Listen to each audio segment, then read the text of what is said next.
Have you ever made bad decisions in your life and it led to even harder things down the road?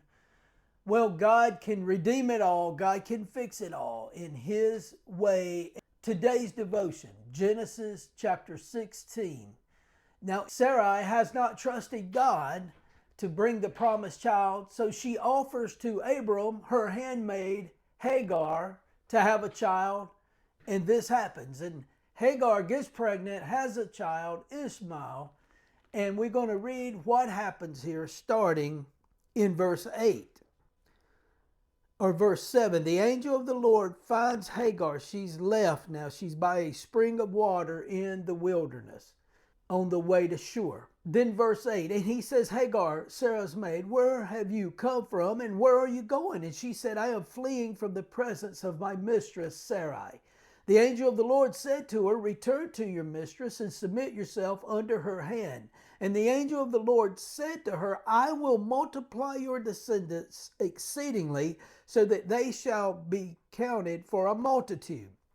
And the angel of the Lord said to her, behold, you are with child, and you shall bear a son, and you shall call his name Ishmael, because the Lord has heard your affliction. He shall be a wild man, and his hand will be against every man, and every man's hand against him, and he shall dwell in the presence of all his brethren. So fast forward, all this has happened. Fast forward to today. The Arab people, so, over in the Middle East, all this conflict is happening and bloodshed and hatred. The Arab people, they trace all the way back to their forefather, Ishmael. But the Jewish people trace back to Isaac, who will be the promised child who will come later to Abraham and Sarah. So you have this, even today, the wild man, Ishmael, their descendants fighting with the Jewish people. And there's a hatred for the Jewish people and for Christians. We see the conflict and the fighting even in our time now is part of this if you trace it back. Now, many people might not like the Arab people or whatever, but it's part of God's plan. Sarah made a mistake. Abram made a mistake. Hagar made a mistake.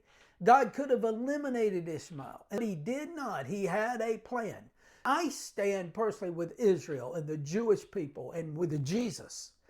But I pray for all people. I think the only answer is for all of them to be saved and to come to Christ. He can heal the human heart and the human condition and change us. And only He can do that in world leaders and countries, in any person, in any nationality or any heritage or any conflicts or wars that's going on.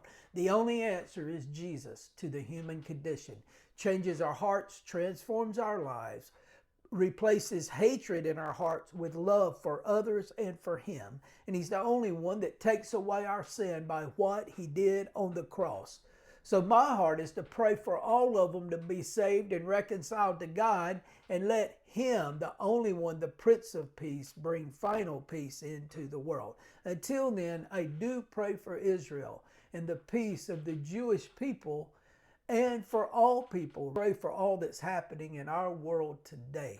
Jesus is the only answer. If you've made mistakes, God can reconcile your mistakes too. He can fix it all. He can fix the whole world. He can fix your future. Put your life in His hands. It's the only truly safe place to be.